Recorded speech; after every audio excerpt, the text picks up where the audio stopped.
Hola amigos, bienvenidos a una historia que te dejará sin aliento. Si te gustan las historias de venganza, intriga y mujeres que recuperan su poder, este canal es para ti. No olvides suscribirte y activar la campanita para no perderte ningún episodio. Y ahora, déjame contarte sobre Isabela, una mujer que todos subestimaron hasta que fue demasiado tarde. La noche olía a jazmín podrido y mentiras caras. Isabella de la Cruz observaba su reflejo en el espejo veneciano del vestidor, ese mismo espejo que Alejandro había comprado en una subasta en Milán para darle clase a la casa. Clase. Qué palabra más curiosa viniendo de un hombre que trataba a su esposa como un jarrón decorativo. Sus dedos temblaban mientras intentaba abrocharse el collar de perlas que había pertenecido a su abuela materna, la única joya que Alejandro no había conseguido vender o empeñar para sus inversiones estratégicas. El vestido negro de Givenchy se ajustaba perfectamente a su figura delgada, demasiado delgada últimamente. Había perdido casi 8 kilos en los últimos 3 meses. No por vanidad, sino porque el nudo constante en su estómago no le permitía comer. Cada bocado sabía a humillación. Cada sorbo de agua arrastraba el amargo sabor de su realidad. Isabela, ¿todavía no estás lista? Los Mendoza llegarán en 15 minutos y no pienso empezar esta velada explicándoles por qué mi esposa no puede vestirse a tiempo como una mujer adulta. La voz de Alejandro atravesó la puerta del vestidor como un cuchillo afilado. Ese tono, ese maldito tono condescendiente que usaba cuando había otras personas cerca, como si estuviera haciendo un favor al universo al ser paciente con su problemática esposa. Isabella cerró los ojos y contó hasta 10 en catalán, el idioma de su madre, el idioma que Alejandro había prohibido hablar en su casa porque sonaba a pueblo y mal gusto. Estaré lista en un momento, cariño, respondió con la voz suave y sumisa que había perfeccionado durante 5 años de matrimonio. 5 años. 1825 días de convertirse en una sombra, de ser la tonta rubia en las reuniones sociales, de escuchar a Alejandro y sus socios hacer chistes sobre su inteligencia mientras ella servía canapés y mantenía esa sonrisa congelada en su rostro. ¿Cuántas veces había escuchado la frase, las rubias son bonitas pero no para conversar? Había perdido la cuenta. Isabela salió del vestidor y bajó las escaleras de mármol de la villa. La casa era espectacular, eso nadie podía negarlo. Ubicada en las afueras de Sevilla, rodeada de 18 hectáreas de viñedos, era el tipo de propiedad que aparecía en revistas de arquitectura.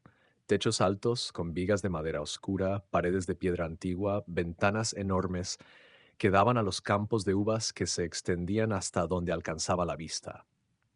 Los mismos viñedos que habían pertenecido a la familia de la Cruz durante 4 generaciones, los mismos viñedos que ahora estaban a nombre de Alejandro Ruiz Montoya.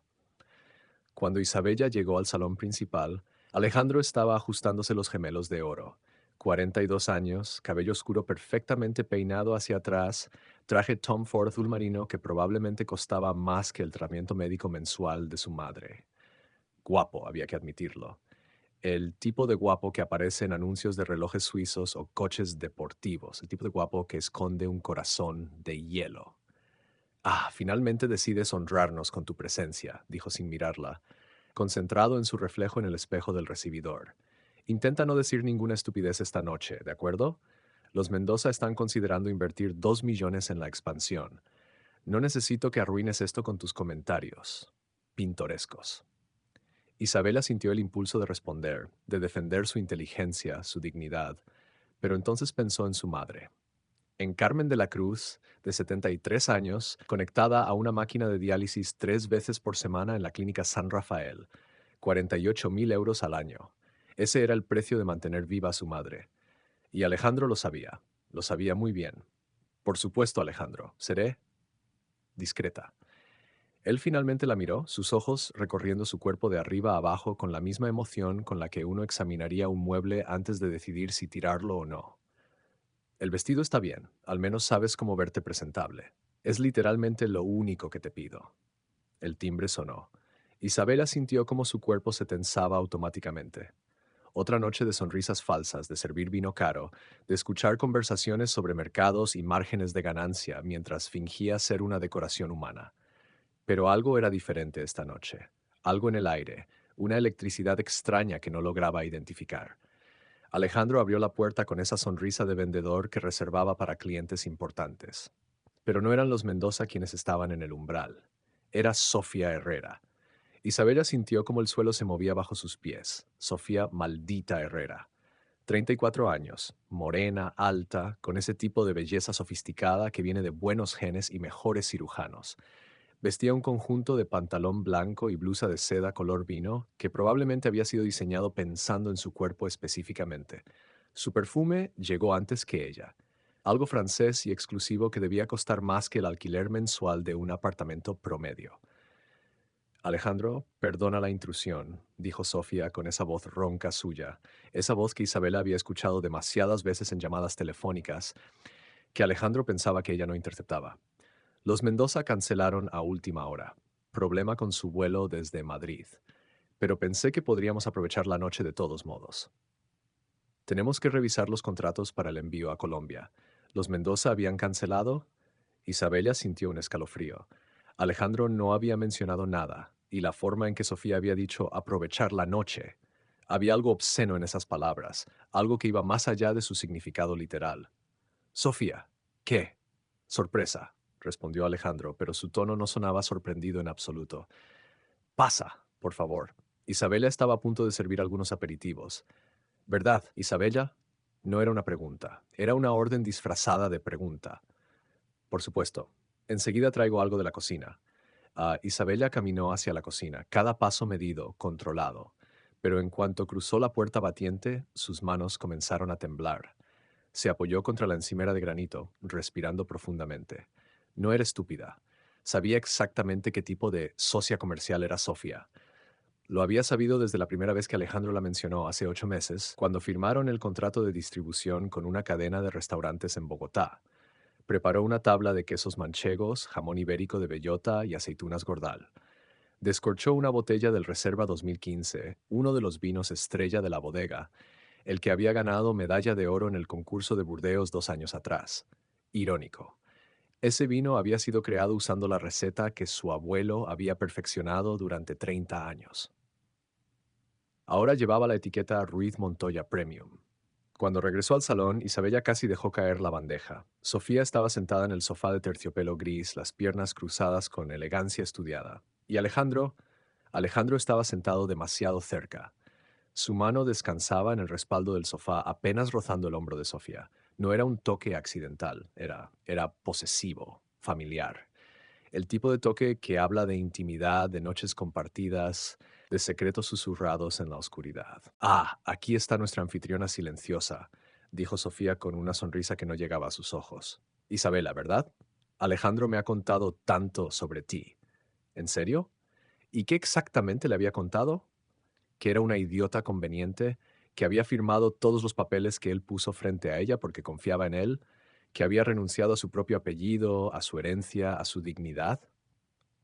Espero que solo cosas buenas, respondió Isabella, colocando la bandeja en la mesa de centro. Sofía rió. Una risa musical, practicada, la risa de una mujer que sabe exactamente el efecto que tienen los hombres. Claro, querida, me dijo que eres encantadora. La pausa antes de encantadora fue deliberada, un insulto envuelto en falsa cortesía. Isabela lo reconoció porque había sido víctima de ese mismo tipo de agresión pasiva durante años en las fiestas de la alta sociedad sevillana. Sirvió el vino en 3 copas de cristal de Bohemia. Mientras lo hacía, observó cómo Alejandro y Sofía intercambiaban miradas. No eran miradas discretas. Era como si Isabella fuera invisible, como si su presencia fuera tan irrelevante que ni siquiera necesitaban disimular. Este reserva está excepcional, comentó Sofía después de probar el vino. Tiene notas de cereza negra, un toque de vainilla y... ¿Es roble francés? Roble americano, en realidad, corrigió Isabella antes de poder contenerse. Sofía arqueó una ceja sorprendida de que Isabella hubiera hablado. Ah, sí, interesante. Suelo ser muy buena identificando maderas. Es roble americano de Kentucky, continuó Isabella, sintiendo una extraña valentía. Barricas de primer uso, tostado medio. Mi abuelo siempre decía que el roble francés era demasiado sutil para las tempranillo de esta región. Necesitas algo con más carácter, más presencia. El silencio que siguió fue denso, incómodo. Alejandro la miraba con una expresión que Isabella conocía bien. Esa mirada que decía, te vas a arrepentir de esto más tarde. Pero había algo más, algo parecido a sorpresa, como si hubiera olvidado que Isabella en realidad entendía de vinos, como si hubiera olvidado que ella había crecido en estos viñedos, que había pasado sus veranos aprendiendo el oficio junto a su abuelo Mateo. Bueno, parece que alguien sabe un par de cosas, dijo Sofía con condescendencia. Qué lindo hobby. ¿Hobby? Isabella sintió la rabia burbujeando en su pecho. No era un hobby, era su herencia, su sangre, su vida antes de que Alejandro la convirtiera en un fantasma. Isabella, ¿por qué no vas a revisar si los aperitivos del horno están listos? Sugirió Alejandro con esa sonrisa tensa. No había nada en el horno, ambos lo sabían. Era simplemente su forma de decirle que su presencia ya no era necesaria, que los adultos necesitaban hablar de cosas importantes. Isabella asintió y caminó hacia la cocina, pero en lugar de quedarse allí, subió silenciosamente las escaleras hacia el estudio de Alejandro. No sabía qué estaba buscando exactamente, solo sabía que algo no cuadraba. La forma en que Sofía había aparecido justo cuando supuestamente los Mendoza habían cancelado. La forma en que se miraban.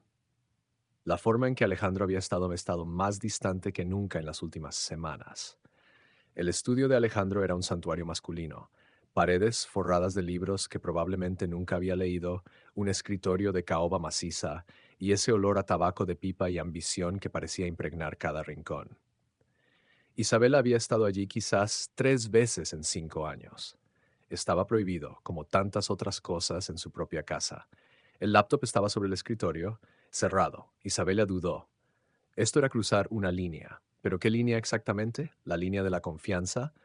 Alejandro había demolido esa línea hace años. La línea del respeto mutuo tampoco existía esa. Abrió el laptop. Por supuesto estaba protegido con contraseña.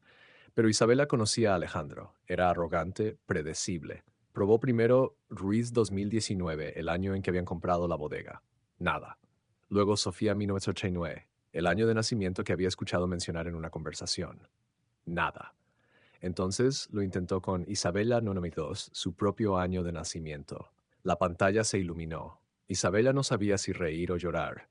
El hombre ni siquiera se molestaba en crear contraseñas originales. Usaba su nombre porque sabía que ella nunca tendría el valor de revisar sus cosas, porque la había entrenado tan bien para ser sumisa, para ser invisible. Los documentos estaban organizados meticulosamente en carpetas: Contratos Colombia, Expansión Mexicana, Finanzas Q4. Isabella abrió la carpeta de finanzas primero. Números, hojas de cálculo, nada particularmente interesante hasta que vio un archivo llamado De la Cruz Transición, su apellido de soltera. Abrió el documento y comenzó a leer. Con cada línea sentía cómo su mundo se desmoronaba y reconstruía simultáneamente.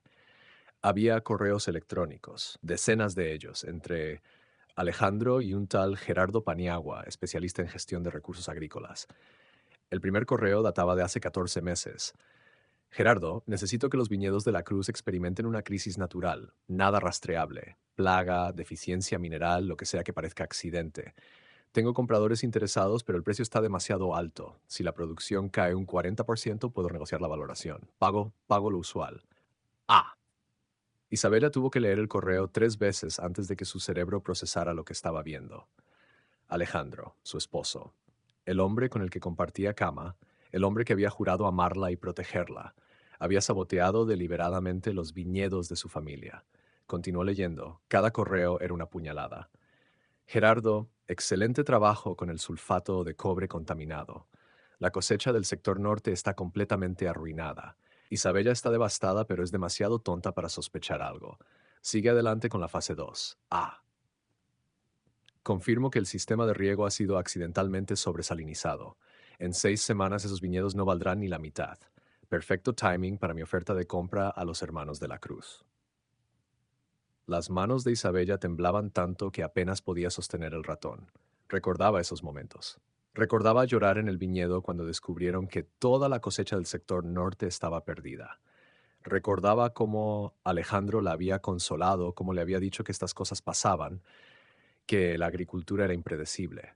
Recordaba cómo había convencido a sus hermanos, Roberto y Miguel, de que vendieran su parte de los viñedos porque claramente no sabían cómo manejar el negocio moderno. Había más, mucho más. Facturas falsas.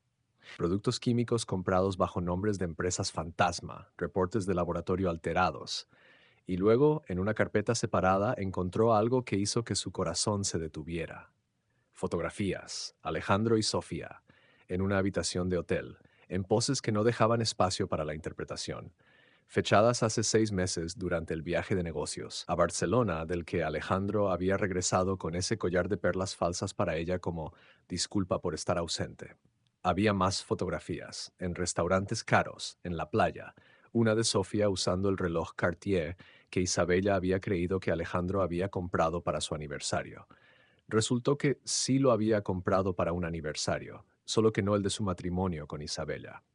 Isabella cerró el laptop sintiendo náuseas. Se apoyó contra el escritorio y respirando profundamente. Parte de ella quería bajar corriendo, confrontarlos, gritar, romper cosas. Pero había aprendido algo en estos 5 años de matrimonio. La rabia caliente se consume rápido. La rabia fría, calculada, esa es la que verdaderamente transforma. Un golpe en la puerta la sobresaltó. ¿Isabella? ¿Estás ahí arriba?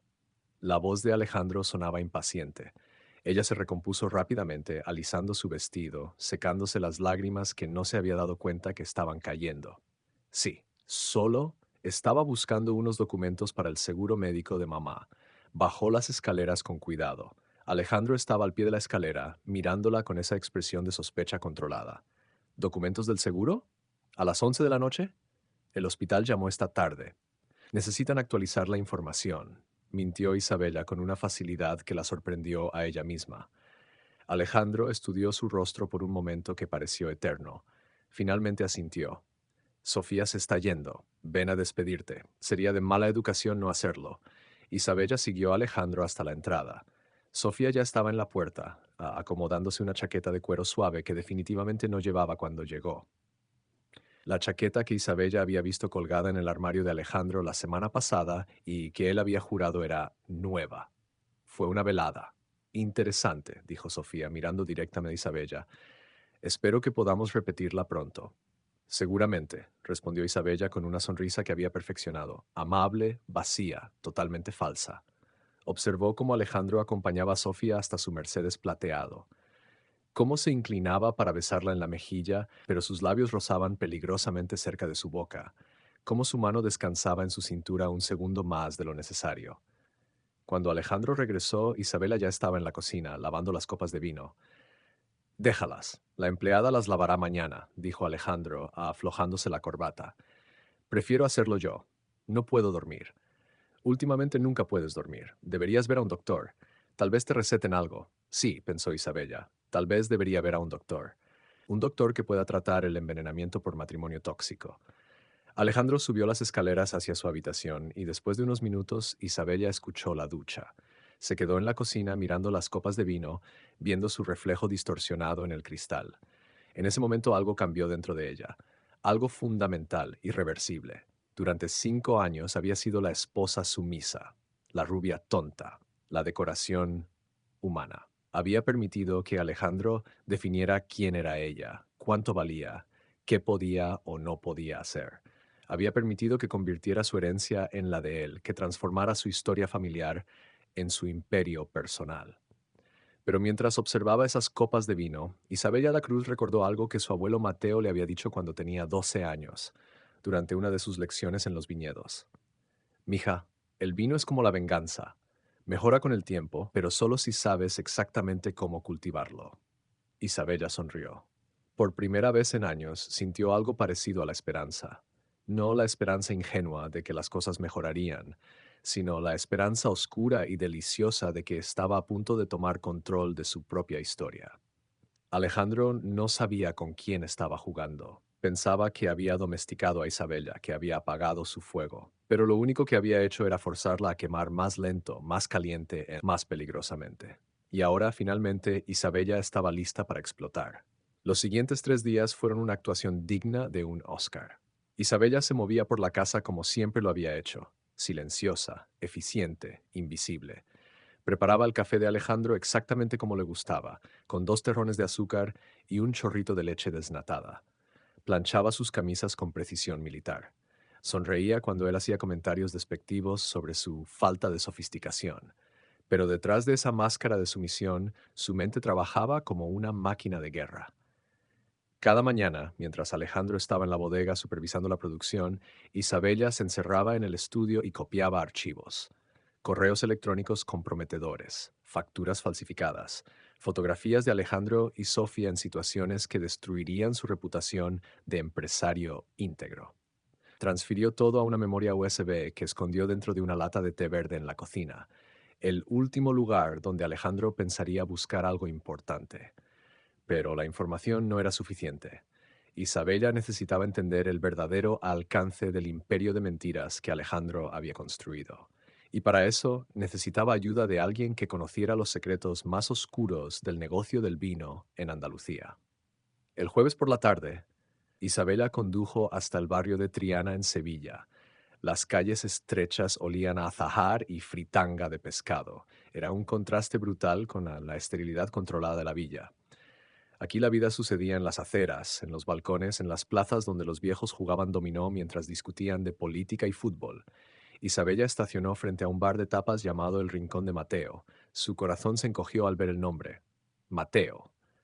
Su abuelo, el dueño del bar, Paco Jiménez, había sido el mejor amigo de su abuelo durante más de 40 años. Si alguien podía ayudarla a entender las maquinaciones de Alejandro, era Paco.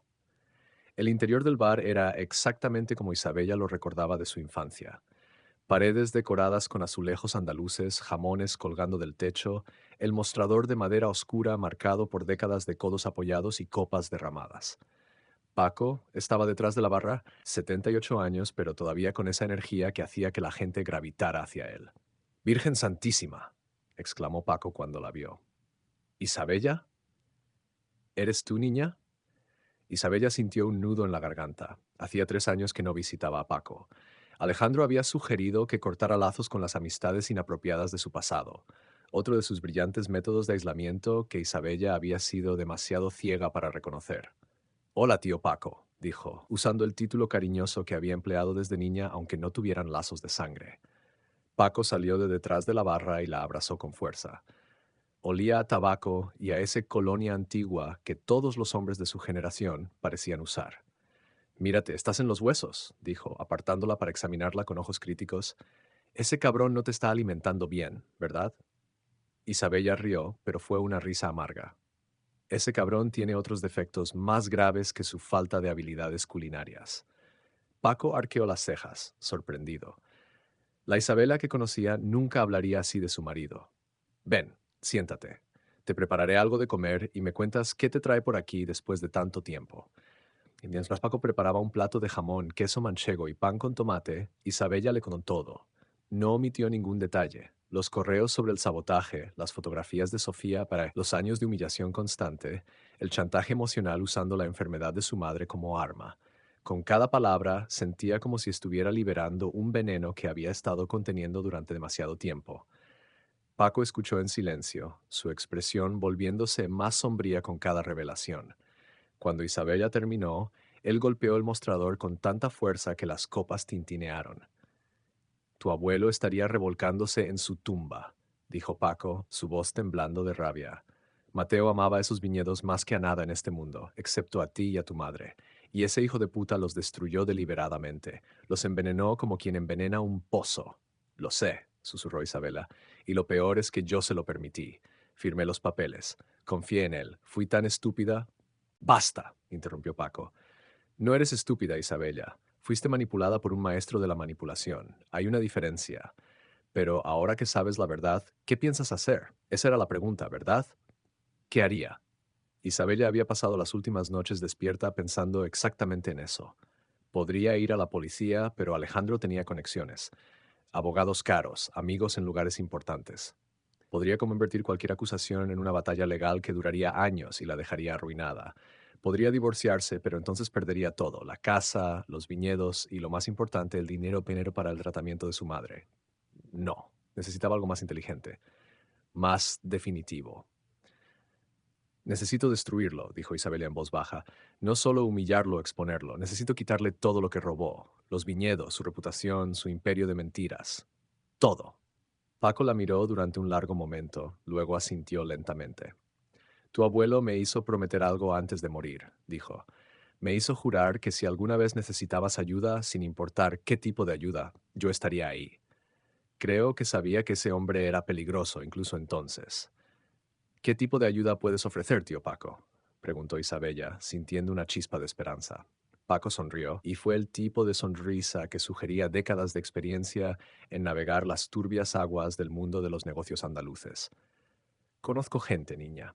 Gente que sabe cosas, y resulta que tu marido no es tan listo como cree. Ha estado jugando sucio, pero ha dejado huellas.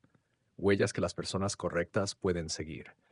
Durante las siguientes 2 horas, Paco hizo llamadas a un inspector de calidad de vinos que le debía favores, a un periodista especializado en escándalos corporativos, a un abogado especializado en fraude comercial. La red de contactos de Paco era impresionante, una telaraña de lealtades y deudas construida durante medio siglo de vida en Sevilla. Cuando Isabella salió del bar esa tarde tenía algo que no había tenido en años. Un plan. No era simple, requeriría tiempo y precisión, pero era viable. Más que viable, era brillante. El viernes por la noche, Alejandro anunció que habría otra cena, esta vez con los inversionistas mexicanos que estaban considerando una fusión de varios millones de euros. La noticia llegó con solo 6 horas de anticipación, típico de Alejandro. Le gustaba mantener a Isabella en constante estado de ansiedad, nunca permitiéndole sentirse preparada o en control. Necesito que esta noche sea perfecta, dijo, mientras se anudaba la corbata frente al espejo. Estos hombres son extremadamente exigentes. Eduardo Salazar, el líder del grupo, es conocido por rechazar tratos por detalles mínimos. Así que por favor, Isabella, solo existes. No hables a menos que te hablen. No ofrezcas opiniones, solo sé decorativa. Algo en el tono de Alejandro era diferente esta noche. Había un nerviosismo subyacente que Isabella no había visto antes. Sus manos temblaban ligeramente mientras ajustaba el nudo de la corbata. Tenía ojeras que el maquillaje no lograba ocultar completamente. ¿Estás bien?, preguntó Isabella, genuinamente curiosa. Alejandro la miró como si hubiera olvidado que ella podía hablar. Estoy perfectamente. Solo, este trato es importante, muy importante. Si sale bien, duplicaremos nuestra capacidad de producción. Si sale mal, no terminó la frase, pero Isabella vio algo en sus ojos que la sorprendió. Miedo. Alejandro Ruiz Montoya, el hombre que nunca mostraba debilidad, estaba asustado. Los inversionistas llegaron a las 9 en punto. Eran 4 hombres, todos elegantemente vestidos en trajes oscuros que gritaban dinero viejo. Eduardo Salazar era el más imponente, 50 y tantos años, cabello plateado perfectamente peinado, ojos que parecían ver a través de las mentiras como rayos X. Junto a él venía su hijo, Marco, un tipo de 30 años con cara de tiburón. Los otros dos eran abogados o asesores. Isabella no estaba segura. Bienvenidos a nuestra humilde casa, dijo Alejandro con falsa modestia. No había nada humilde en una villa de 18 hectáreas. Isabela sirvió aperitivos y vino mientras los hombres hablaban de mercados, exportaciones y márgenes de beneficio. Jugó su papel a la perfección, la esposa silenciosa, la anfitriona invisible, pero sus oídos estaban completamente alertos, procesando cada palabra, cada pausa, cada matiz. Su operación es impresionante, señor Ruiz, dijo Eduardo después de su segunda copa de vino. Pero como le mencioné en nuestras comunicaciones previas, nuestro grupo es extremadamente particular sobre la calidad. No solo la calidad del producto final, sino la integridad del proceso completo, desde el suelo hasta la botella. Por supuesto, respondió Alejandro con entusiasmo exagerado. Nuestros procesos son impecables. Tenemos certificaciones orgánicas, análisis de suelo trimestrales, todo está documentado. Eduardo intercambió una mirada con su hijo. Fue una mirada rápida, pero Isabella la captó. Había escepticismo allí. Excelente, dijo Eduardo. Entonces no tendrá problema en que nuestro equipo técnico realice un análisis independiente de sus viñedos y bodegas. Es protocolo estándar para inversiones de esta magnitud. Isabela vio cómo la cara de Alejandro se ponía ligeramente pálida. Solo un segundo, pero fue suficiente. Naturalmente, aunque, bueno, ya hemos proporcionado todos los informes necesarios, informes de laboratorios certificados, análisis químicos, todo está en orden. Me alegra oírlo, dijo Eduardo con una sonrisa que no llegaba a sus ojos, pero preferimos verificar personalmente. Hemos tenido experiencias desafortunadas en el pasado con documentación que resultó ser menos que precisa. El ambiente en la sala cambió, se volvió más tenso, más frío. Isabella aprovechó para servir más vino, moviéndose silenciosamente entre los hombres. Mientras llenaba la copa de Eduardo, él la miró directamente. Señora Ruiz, disculpe mi curiosidad, pero ¿usted es familia de los de la Cruz? ¿Los antiguos dueños de estos viñedos? Todas las miradas se volvieron hacia Isabella. Alejandro parecía querer fulminarla con la mirada. Sí, respondió Isabella en voz baja. Estos viñedos pertenecieron a mi familia durante 4 generaciones. Ah, dijo Eduardo, genuinamente interesado. Entonces, usted debe conocer estos terrenos mejor que nadie. Mi padre era viticultor en Querétaro. Solía decir que la tierra habla a quienes saben escuchar. ¿Usted escucha a esta tierra, señora Ruiz? Era una pregunta extraña, casi filosófica. Pero había algo más detrás de ella, una prueba tal vez. Isabella sintió la mirada de advertencia de Alejandro, pero algo dentro de ella se reveló. Solía hacerlo, respondió. Cuando era niña, mi abuelo me enseñó a leer los viñedos como quien lee un libro. El color de las hojas, la textura del suelo, incluso el sabor de las uvas en diferentes etapas. Cada detalle cuenta una historia. Fascinante, murmuró Eduardo. ¿Y qué historia cuentan estos viñedos ahora? Isabella vaciló. Esta era su oportunidad. Podía jugar seguro, dar una respuesta vaga y bonita, o podía comenzar a plantar las semillas de la destrucción de Alejandro. Cuentan una historia complicada, dijo finalmente. Algunos sectores están prosperando. Otros han sufrido estrés inexplicable en los últimos años, problemas que los expertos no han podido resolver completamente. Vio cómo Alejandro se tensaba, pero Eduardo parecía aún más interesado. ¿Estrés inexplicable? ¿Qué tipo de estrés? Isabella, estoy seguro de que nuestros invitados no quieren aburrirse con detalles técnicos, interrumpió Alejandro con una risa forzada. Ah, al contrario, dijo Eduardo sin apartar los ojos de Isabella, me fascina todo lo relacionado con viticultura. Por favor, continúe, señora Ruiz. Isabella tomó aire. Esto era un punto de no retorno. Una vez que dijera lo siguiente, no habría vuelta atrás. Miró a Alejandro. Vio el pánico apenas contenido en sus ojos y sintió una oleada de poder que no había experimentado en años. Hubo un incidente hace aproximadamente 14 meses, comenzó. El sector norte experimentó una pérdida casi completa de la cosecha. Se atribuyó a una contaminación accidental del sulfato de cobre que usamos para prevenir hongos. Luego, 6 meses después, el sistema de riego desarrolló un problema de salinización. Nuevamente se clasificó como accidente. Accidentes desafortunados, comentó Marco, el hijo de Eduardo, mirando a Alejandro con lo que parecía ser sospecha. Muy desafortunados, acordó Isabella, especialmente considerando que estos sectores eran los más valiosos de toda la propiedad, los que tenían las vides más antiguas, las cepas más productivas.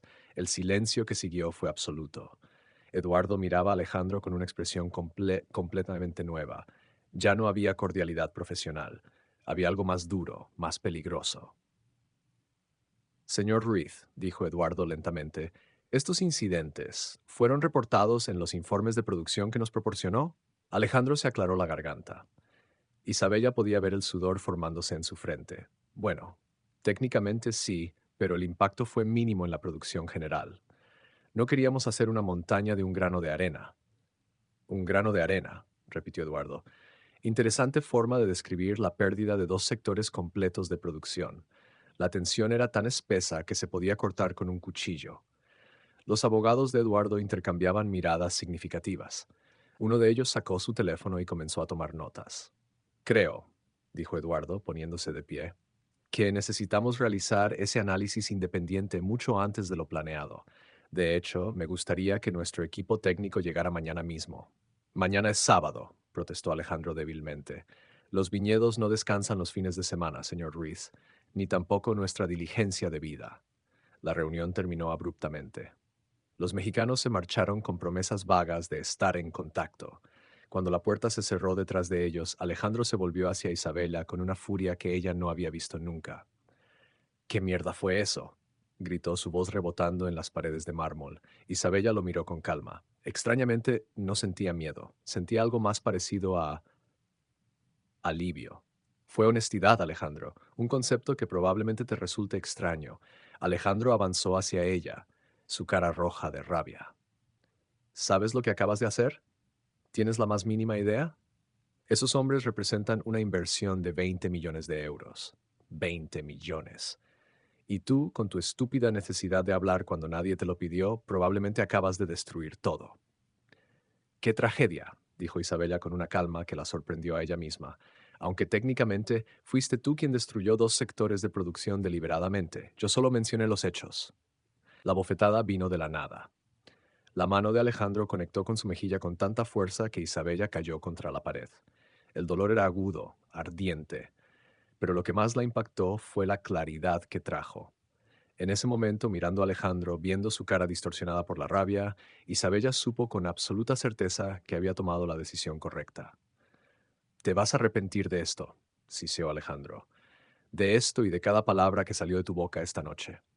Tu madre, ese tratamiento que necesita, considera que acaba de terminar, a menos que te disculpes, a menos que llames a Eduardo ahora mismo y le digas que estabas confundida, que no entiendes de negocios, que...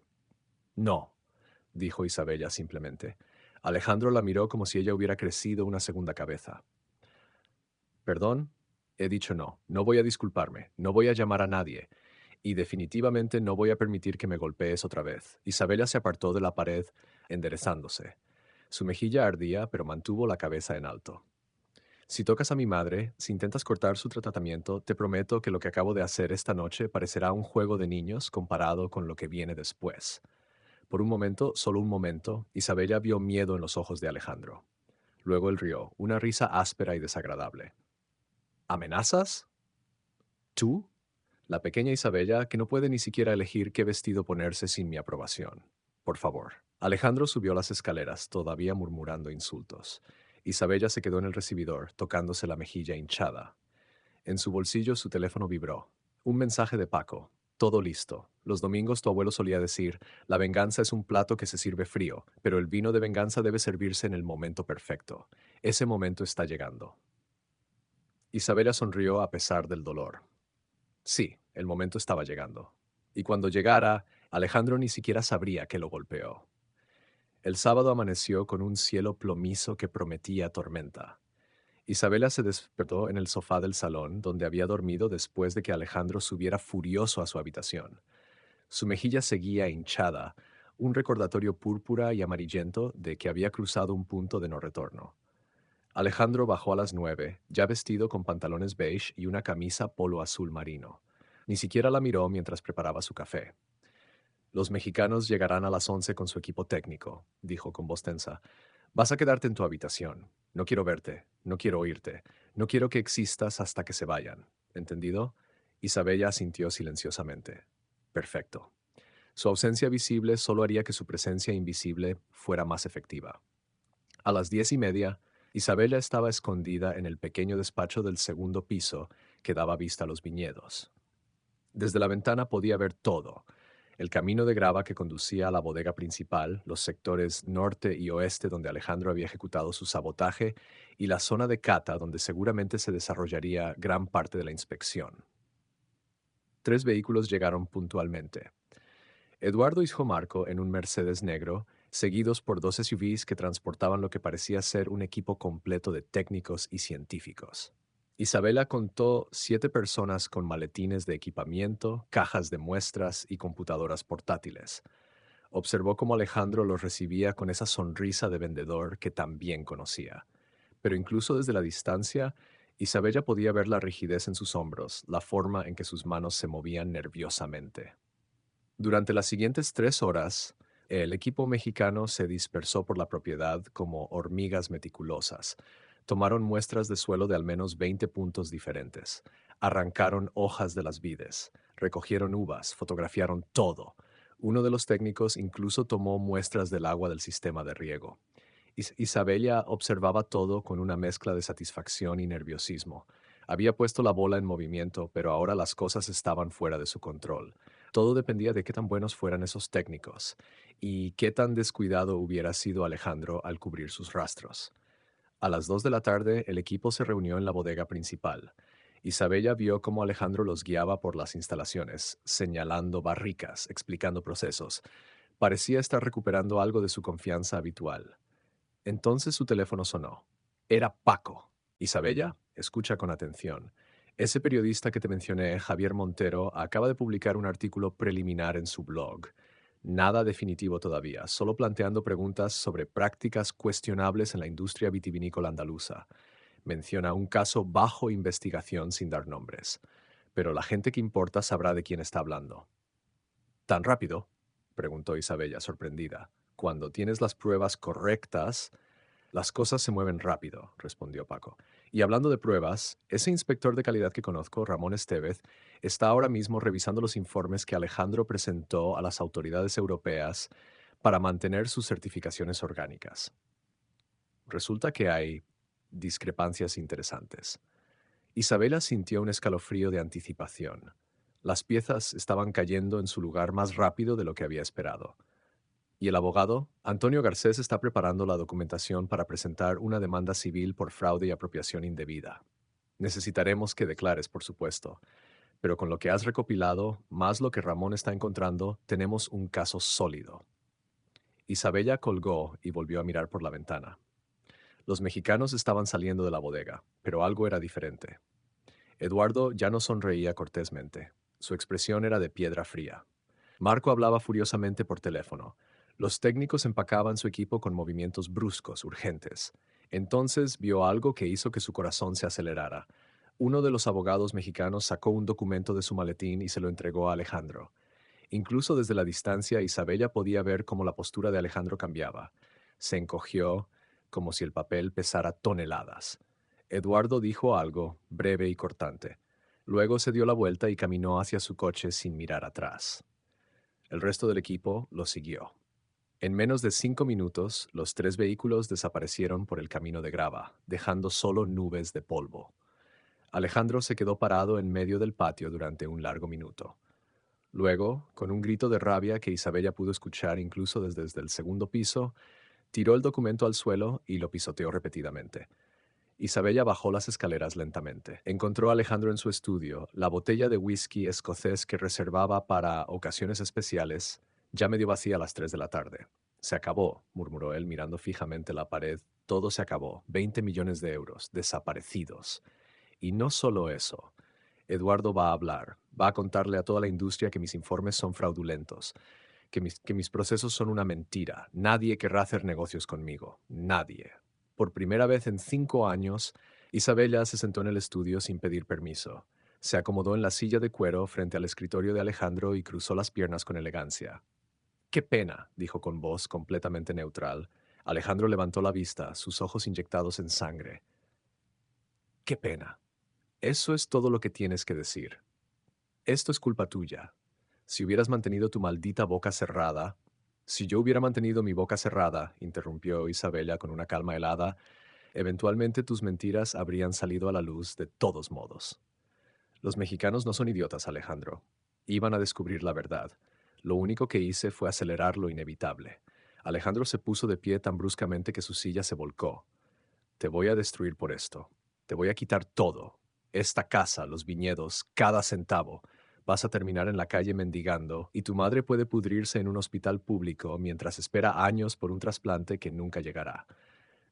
Isabela sonrió. Fue una sonrisa pequeña, pero genuina. «Adelante. Intenta quitarme los viñedos, Alejandro. Hazlo. Te desafío». Algo en su tono hizo que Alejandro se detuviera. La miró con una mezcla de confusión y recelo. «¿De qué estás hablando?». Isabela se levantó y caminó hacia el archivador del estudio. Lo abrió sin pedir permiso y sacó una carpeta que había escondido allí la noche anterior. «¿Recuerdas hace 5 años cuando firmé esos papeles para transferir los viñedos a tu nombre?», preguntó casualmente. «¿Los papeles que tu abogado, Fernando Ruiz, preparó con tanta diligencia?». «Por supuesto que los recuerdo», espetó Alejandro. «Esos papeles te convirtieron oficialmente bueno, en nada. Excepto que hay un pequeño problema», continuó Isabella, abriendo la carpeta. «Esos papeles requieren la firma de todos los herederos de la cruz. Mi firma, la firma de mi hermano Roberto y la firma de mi hermano Miguel. 3 firmas. ¿Las recuerdas?». Alejandro palideció. Las tenía. Las 3 firmas estaban ahí. Ah, sí, estaban ahí, excepto que la firma de Miguel era falsa. El silencio que siguió fue absoluto. Isabella podía ver el cerebro de Alejandro trabajando, tratando de procesar lo que acababa de decir. «Imposible. Yo personalmente vi a Miguel firmar». «Viste a alguien que se parecía mucho a Miguel firmar», corrigió Isabella. «Mi primo Enrique, específicamente. Miguel estaba en Colombia esa semana, ¿recuerdas? Un viaje de trabajo que convenientemente lo mantuvo alejado. Pero tú tenías prisa, querías cerrar el trato rápido. Así que aceptaste cuando Miguel apareció, firmó y se fue. Isabela sacó un documento de la carpeta y lo colocó sobre el escritorio. Este es un análisis grafológico certificado comparando la firma en tus documentos de transferencia con ejemplos verificados de la firma de Miguel. Son diferentes, significativamente diferentes, lo que significa que la transferencia de propiedad es legalmente nula. Estos viñedos nunca fueron legalmente tuyos, Alejandro. Has estado operando una propiedad robada durante 5 años. Alejandro tomó el documento con manos temblorosas. Isabella lo observó leer. Vio cómo su cara pasaba del rojo de la rabia al blanco de la comprensión. Pero tú firmaste. Tú diste tu consentimiento. Bajo coacción, dijo Isabella simplemente. Tengo correos electrónicos, mensajes de texto, incluso una grabación de una conversación donde amenazas con cortar el tratamiento de mi madre si no firmaba. Coacción anula consentimiento. Cualquier abogado de primer año lo sabe. Isabella sacó más documentos de la carpeta, esparciéndolos sobre el escritorio como cartas de póker. Y aquí está lo realmente interesante. ¿Recuerdas esas facturas que presentaste a las autoridades fiscales? Las que mostraban gastos operativos inflados para reducir tus impuestos. Tengo copias. Y también tengo las facturas reales de los proveedores, que muestran números muy diferentes. Eso se llama fraude fiscal, Alejandro. Puede significar hasta 5 años de cárcel. Estás mintiendo, dijo Alejandro, pero su voz sonaba débil, derrotada. No puedes tener acceso a esa información. Está protegida, encriptada. Tu contraseña era mi año de nacimiento, interrumpió Isabela con una risa amarga. No era exactamente Fort Knox. Y resulta que tengo un título en enología de la Universidad de Córdoba, con especialización en análisis químico y gestión de viñedos. ¿Recuerdas? Oh, espera, nunca te importó lo suficiente para preguntar sobre mi educación. Asumiste que era otra rubia tonta que no sabía nada. Isabella comenzó a caminar por el estudio, tocando los lomos de los libros que Alejandro nunca había leído, las esculturas caras que había comprado para impresionar. Durante 5 años me subestimaste, me trataste como una mascota inconveniente, me hiciste sentir pequeña, estúpida, sin valor, y yo te dejé, porque tenía miedo, porque necesitaba ese dinero para mi madre, porque había sido entrenada desde niña para ser buena, para ser sumisa, para no causar problemas. Se volvió para mirarlo directamente, pero algo cambió el miércoles pasado, cuando vi esos correos sobre cómo deliberadamente destruiste los viñedos de mi familia, cuando vi las fotos de ti con Sofía, cuando entendí completamente el alcance de tu traición. Algo dentro de mí se rompió, o tal vez finalmente se reparó. No estoy segura, pero ya no soy la mujer que tú creías que era. El teléfono de Alejandro sonó. Lo ignoró, pero siguió sonando. Finalmente lo contestó. ¿Qué? Ladró. Isabella no podía escuchar lo que decía la persona al otro lado, pero vio cómo la cara de Alejandro pasaba por una serie de expresiones. Confusión, incredulidad, horror. ¿Cuándo? Preguntó con voz estrangulada. No, no puede ser. ¿Estamos hablando de millones? ¿Millones? Colgó y se dejó caer en su silla. Parecía haber envejecido 10 años en 10 segundos. Era el banco, dijo con voz hueca. Aparentemente hubo un problema con los pagos de la hipoteca. Ya, varios meses de retrasos que yo no autoricé. Y hay transferencias, grandes transferencias a cuentas que no reconozco. Isabela sintió un momento de pánico. Ella no había hecho nada con las cuentas bancarias, no había tocado el dinero, entonces lo entendió. Sofía, dijo en voz baja. Alejandro la miró con ojos vidriosos. ¿Qué? Sofía Herrera, tu socia, tu amante, la mujer a la que le diste acceso a las cuentas corporativas porque confiabas en ella. ¿No es así? Alejandro no respondió, pero su silencio era confirmación suficiente. Déjame adivinar, continuó Isabella. Tiene poder notarial sobre ciertas transacciones, firma conjunta en algunas cuentas, todo muy conveniente para una socia de negocios. Excepto que Sofía es muchas cosas, pero leal no es una de ellas. Como si lo hubieran invocado, el teléfono de Alejandro vibró con un mensaje. Lo leyó y el color desapareció completamente de su rostro. Es de Sofía, dice. Dice que está en Marbella, con 3 millones de euros de las cuentas operativas. Dice que agradece mi generosa contribución a su jubilación anticipada, que fue divertido mientras duró. Isabella casi sintió lástima por él. Casi. Luego recordó los 5 años de humillación, los viñedos envenenados, las amenazas contra su madre, la bofetada de ayer. La lástima se evaporó. Vaya, dijo con falsa simpatía. Parece que no eres el único que sabe cómo jugar sucio. Aunque debo admitir es bastante poético, el estafador estafado. Alejandro se puso de pie abruptamente y agarró las llaves de su coche. Voy a encontrarla. Voy a recuperar ese dinero. Y luego voy a... ¿Vas a qué? Interrumpió Isabella. ¿Llamar a la policía? Perfecto. Explícales cómo tu amante robó dinero de cuentas que técnicamente no deberían existir porque están llenas de ganancias de una propiedad que robaste. Estoy segura de que esa conversación irá muy bien. Alejandro se detuvo en seco, la realidad de su situación finalmente penetrando su pánico. No puedo. No puedo ir a la policía. No, acordó Isabella. No puedes, porque en el momento en que lo hagas, todo se desmorona. Los mexicanos presentarán cargos por fraude. El gobierno español te auditará e investigará por evasión fiscal y yo presentaré una demanda por la devolución de mi propiedad familiar. Te quedarás sin nada, Alejandro. Peor que nada. Te quedarás con deudas que tardarás décadas en pagar. Isabella caminó hacia la puerta del estudio, luego se detuvo y se volvió. Pero voy a ofrecerte algo que tú nunca me ofreciste. Una salida. Firmas la disolución del matrimonio. Renuncias a cualquier reclamación sobre los viñedos de la Cruz. Aceptas una investigación financiera completa y pagas todos los impuestos atrasados. Y a cambio, yo no presento cargos criminales. No hablo con la prensa. No destruyo completamente tu nombre en esta industria. Eso me dejaría sin nada, susurró Alejandro. Te dejará con tu libertad, corrigió Isabella, lo cual es más de lo que mereces. Tienes 24 horas para decidir. Después de eso, todas las ofertas se retiran y dejo que los tribunales se encarguen de ti. Isabella salió del estudio y subió a la habitación que había sido su prisión durante 5 años. Empacó sus cosas metódicamente. Ropa, joyas, solo las que había sido de su familia, fotografías de su madre y abuelo. Todo cupo en 2 maletas. Cuando bajó, Alejandro seguía en su estudio, mirando fijamente la pared con esa botella de whisky ahora vacía a su lado. Por cierto, dijo Isabela desde la puerta, esa grabación que mencionaste de mi testimonio torpe en la cena con los mexicanos fue transmitida en vivo a mi abogado. Cada palabra, incluyendo tu admisión de que los informes de daños no fueron completamente honestos. Los abogados llaman a eso evidencia incriminatoria. Yo lo llamo karma. Condujo por el camino de grava sin mirar atrás. En el espejo retrovisor vio la villa haciéndose cada vez más pequeña. No sintió tristeza. No sintió nostalgia, sintió algo mucho más poderoso, libertad. Su teléfono sonó. Era el hospital donde su madre recibía tratamiento. ¿Señora Ruiz?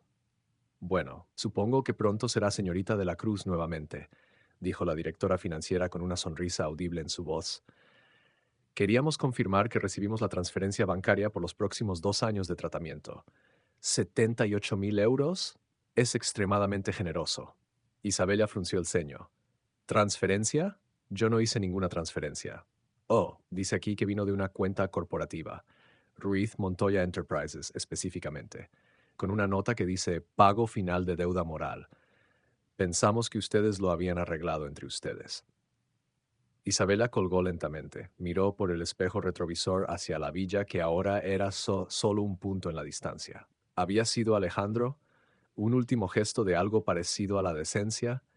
¿O había sido otra persona? Entonces lo supo. Sofía, antes de desaparecer con 3 millones, había hecho la transferencia, tal vez como insulto final a Alejandro, usando su dinero para algo bueno, tal vez como un extraño acto de solidaridad femenina.